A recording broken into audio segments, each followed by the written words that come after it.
But Thrall is right. Without reinforcements, we're at Xal'atath's mercy. But no matter what she's planning, we must stop her. Jaina and I will rally the Alliance and the Horde, but it will take some time for us to sail back here.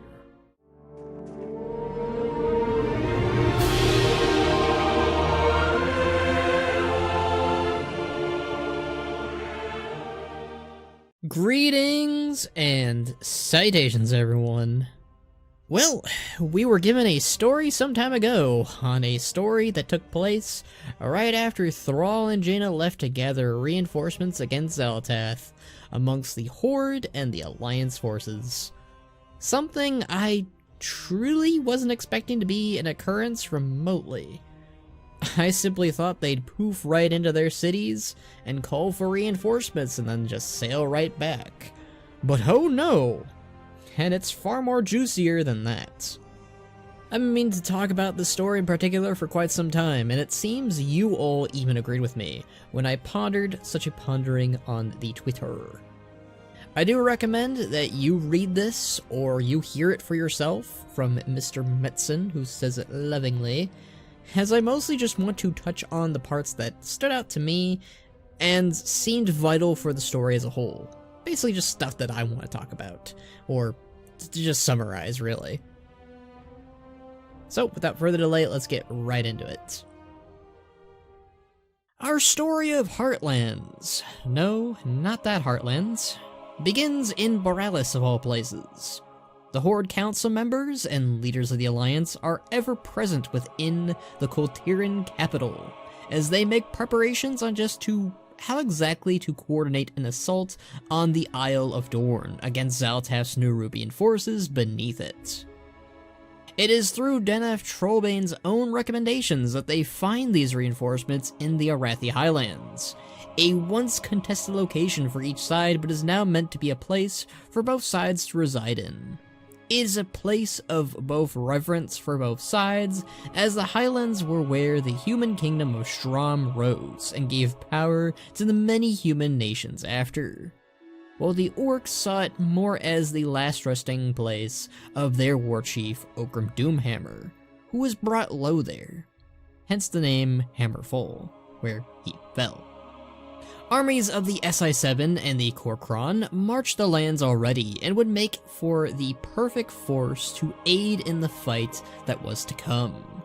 Additionally, the Mag'har of the alternate Draenor, not to be mistaken from the Mag'har of Outland, had asked for such a homestead for their own people, as it reminded them of their own lands like Nagrand. There, it was agreed that Thrall, Aghra, and Jaina would make way to Stromgarde and Hammerfall to gather such allies. Upon arrival, Aghra would make her way to Hammerfall, given her bond with Geya'rah, while Thrall and Jaina would make their way to Stromgarde, noting the broken bodies and the battle that had just taken place where they had landed, where Jaina had teleported them. After such an arrival at the gates of Stromgarde, Thrall would be shot at with a poisoned arrow, making the situation much more dire than it was before. Jaina demanded entry into Strom with Thrall in tow. The guardsmen would refuse them though, regardless of their identities and great triumphs, opting for Thrall to leave to Hammerfall with the poison running through his veins, and Jaina to make arrangements with those inside. In spite of the poison running through Thrall's body, he tried to make the trek to Hammerfall. On that travel, he bore witness to such illusions as Oghrim and others, spiriting him forward to his destination, believing in him and his quest. He passes out, but is discovered by a patrol within the area, and is brought to Aghra, being mended by the orc priests of the Lokash nearby. After some small talk with his mates, he moves to speak with her and Eitrig, who is also present within the area, on their terms of bringing the Kor'kron forces from the Arathi to instead aid in the assault against Xal'atath in the Isle of Dorn and what lies beneath. But it's more troublesome than that, as the SI7 and Stromgarde peoples are inciting conflict with the Horde. As the leader there, Marran is not open to negotiations. Thrall is confident that peace can be attained thanks to the help of Jaina, but Geya'rah isn't on the same mind. Their disagreement quickly causes Geya'rah to unveil a truth that she kept from Thrall, but told to his life mate, that Geya'rah was his sister. Causing Thrall to storm out upon this revelation, needing time to reflect on his own. Meanwhile, Jaina attempts to sway Marran away from fighting with the Horde within the region. But her own beliefs on not just the Horde, but the Alliance and humanity itself, are built off of old legends. She sees her own bloodline, the people of Strom, as supreme, and that the Horde's mistakes should never be forgotten, nor the Alliance's. As a testament to Marran's own resolve, she skins a wolf, once precious to the orc rider that once rode it. Now just a trophy for the human to wear, adding further salt to the wounds she tended to create with the Horde. Marran was dead set for war, and to send an example to the rest of the Horde and its people. Before Jaina could do anything, the same bowman from before that had struck at Thrall fired her own arrow into Jaina, knocking her out. With Jaina's failure to convince the armies of the SI7 and Strom to back down, blood would fall on the grassy plains of the Arathi Basin, just as it had in the past. Thrall and Geya'rah, meanwhile, would reconcile as brother and sister. Geya'rah apologizes for how she was before and believes that Thrall's way was at least worth trying, though she had doubts that Marran would answer to any of them. Thrall, seeing this news from her being his sister, is a gift beyond measure, and something that they would have to reflect on when things were less perilous.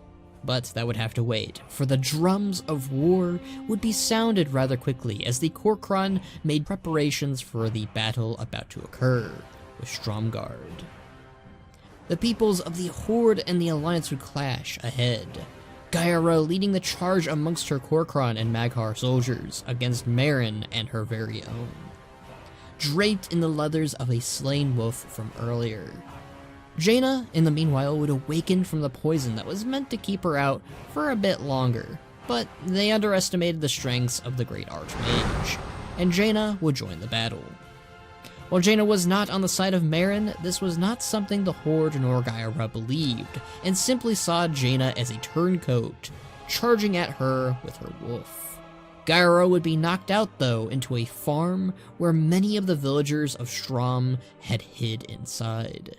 It was here that Geya'rah came to realize that there were no soldiers, just scared families who knew little of combat and didn't want combat. They just simply wanted to live their lives here.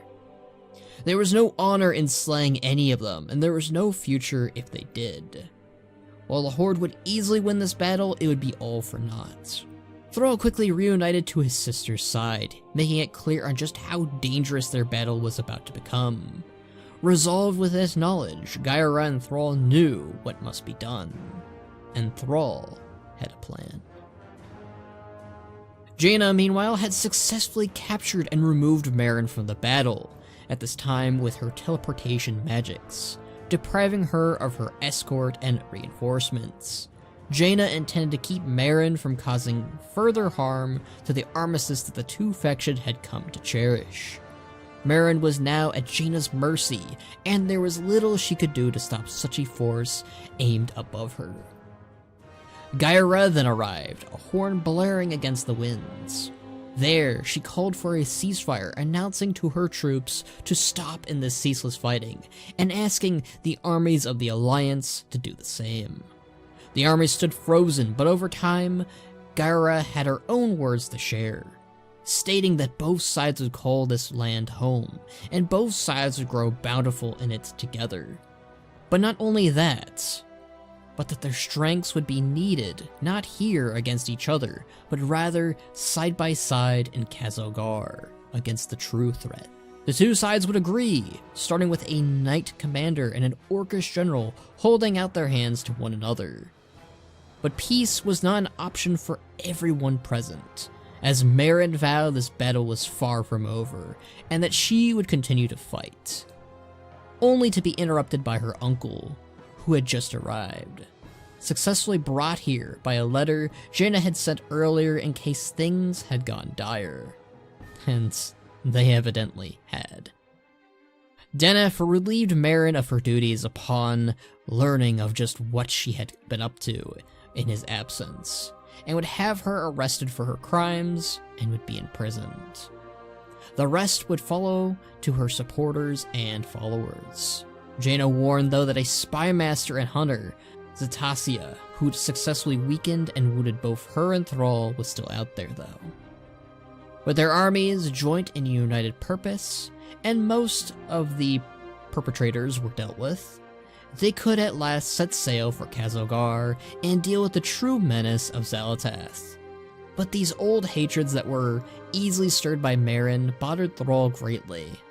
Xal'atath and the other supporters who had followed Marran were still out there, and it only proved that the armistice that Varrock Sarfang had died for was so easily held together. Would peace last? Thrall had hoped so. For now, Xal'atath and Khazad was more pressing. It would take priority for now. And that is the story of Heartlands, or at least in a summarized format of it. To surmise my own thoughts quickly, it was a real treat and felt like Warcraft at its core. The characterization of Thrall, Jaina, Geya'rah, Eitrigg, Deneth, Turalyon, etc. was my favorite bits, and of course, the lovely new antagonist of Marran. I was pleasantly surprised by the reveal that Geya'rah had kept her brotherhood with Thrall a secret. And I have to question, why did she do that? To keep Thrall from growing even more grays over it? I hope that's expanded on, and their siblinghood is expanded on as well in the near future. I've said it for years, that's something untapped, and it's something I would love to see further explored, with the two orcish leaders of the Horde. And if this story is anything to go on, it's something they both want too. So here's hoping that's a tease for the future, for the moment, for both of them. I also cannot express how great it is that Geya'rah was portrayed in this story as somebody who can emphasize, relate, and grow rather than remain cold towards her enemies. And I hope we see this version be brought to life beyond the books, as her game counterpart does feel a bit stale by comparison, at least for right now. I also enjoyed the revival of the Kor'kron, of sorts. I don't know if I should call it a revival, but I think this is the first acknowledgement of it for quite some time. Been a bit of back and forth on whether it was discontinued or not after Geya'rah, but I am happy to see it's very much still a thing and seems to be back in action, and is also loyal to Thrall once more. So great to see. That's where they should be loyal to. I kind of wish we saw a little bit of more Kor'krons being against Geya'rah in the rebellion, but it is what it is. I like that a lot because it really shouldn't be burnt by Geya'rah, and it should exist outside of him. In a way, it deserves its own redemption, so it's good to see this, and I hope this is something that's expanded upon within the game as well. I'd love a Kor'kron faction or reputation to someday, be a thing. I know we're getting the Kor'kron tabards soon, but it would be cool to see something more reflected upon by Thrall's standards, maybe. Something I want to expand on maybe in the future video also regarding Thrall is that the fact that he is still struggling with the elements as mentioned by Geya'rah in the story. So I'm not sure if this is a cut storyline or if we'll see it touched on in the near future. If they do so again, I hope it's done in a major way, I guess. It's, like I said, it'll be something I have to talk about in a video at some point if they don't do it or do it. I don't know. It's more conflicting thing than the Kor'kron thing, clearly. Anyways, Marran is the very heart of this discussion, or at least in this part of the video. Boy, is it a treat to have an Alliance human antagonist once more, and I mean a proper one. Not one of those ones that's like, I don't know, introduced as a villain for the Alliance too. Like, this is, how do I put it? It's been a while since we've had someone like her, basically. She does remind me a bit of Gyarathos and Dalen in some manner or ways. I do think we'll see her again, and I do think she'll cause trouble for us in the near future. To word it, I suppose, most of the human antagonists we've had have been not exclusively angry at the Horde, but angry at everyone. Marran seems obviously born of hatred towards the Alliance too, but her main antagonistic ways are pressured more towards the Horde than anything else, and I don't think we've had that for quite some time. The fact that her Spy Master was able to escape and was able to get a drop on both Thrall and Jaina is telling of her own prowess, so I do think that will be a threat definitely for later. I don't know if it'll be a cinematic threat, but I do think it will be a catalyst, potentially, for what's to come.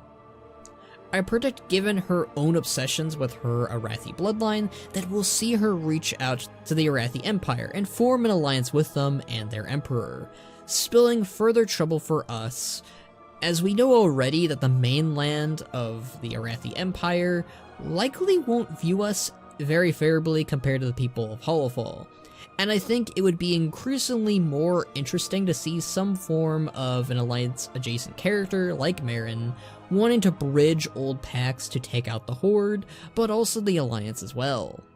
Hopefully keeping both factions involved in such a storyline, but I really think it should center more on her hatred towards the Horde than anything else. Maybe we'll see that in Midnight, given the importance of the Light versus Void reaching its climax there, seemingly, or we'll see it in the near future beyond the World Soul Saga. Regardless, I greatly enjoyed the story and how it expanded on the characters and the world. Arathi Basin is one of my favorite zones, given the sheer amount that just happens in it. It certainly was a story I was not expecting, nor do I think we needed, but now that it's out, it's beyond needed, but also just greatly appreciated. It is, mwah, beautiful. One of the best storylines we've had in a while. Really encourages my own thoughts that we need more stories with Thrall and Jaina, and this kind of is evidence that you can definitely make it happen. I just hope the next time we see it, it is done in the game, but I'm completely down to seeing more books like this too. So, tell me your own thoughts on Heartlands. Did you enjoy it? Do you think Marran will escape and come back in a big way? Maybe with the Arathi Empire backing her? I'd love to hear your guys' thoughts down below. Remember to like, share, subscribe, all that jazz. You can join us on the Discord where we talk about all sorts of stuff and things. We'd love to have you. And you can support me on my Patreon like these amazing folks here. It goes a long way to support me and make this channel happen. But until next time, my friends,